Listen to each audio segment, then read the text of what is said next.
U.S. Navy is responding now after the Chinese military says it drove out an American warship in the disputed South China Sea.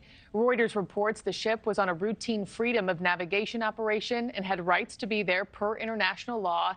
And by the way, this is the first interaction since President Biden and President Xi's high-profile meeting in San Francisco earlier this month. Stephanie Haynes joins us live with more. Stephanie.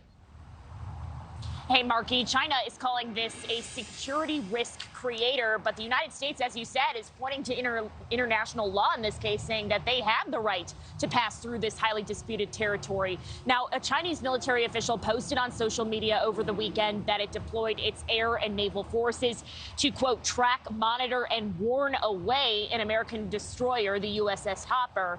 The U.S. Navy said not only does it have international rights in the South China Sea, international law allows that passage without advance approval or notice. So the U.S. is rebuffing what it calls China's unlawful restrictions requiring permission to pass. This comes as two U.S. allies, Australia and the Philippines, launched their first joint sea and air patrols in the area.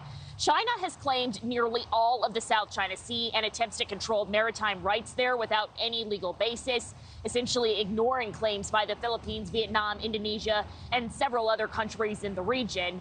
Beijing has stationed many military ships in the seas as a show of force. Now, the U.S. Navy responding to China's accusations over the weekend that it's disrupting peace in the region, saying, quote, "The United States upholds freedom of navigation for all nations as a principle. As long as countries continue to claim and assert limits on rights that exceed their authority under international law, the United States will continue to defend the rights and freedoms of the sea guaranteed to all." So what we are watching this morning, Adrienne and Markie, is how the Biden administration will respond, just given that not too long ago, just a few weeks ago, an agreement was reached between the two countries to resume high-level military-to-military communications at that summit in San Francisco with President Xi.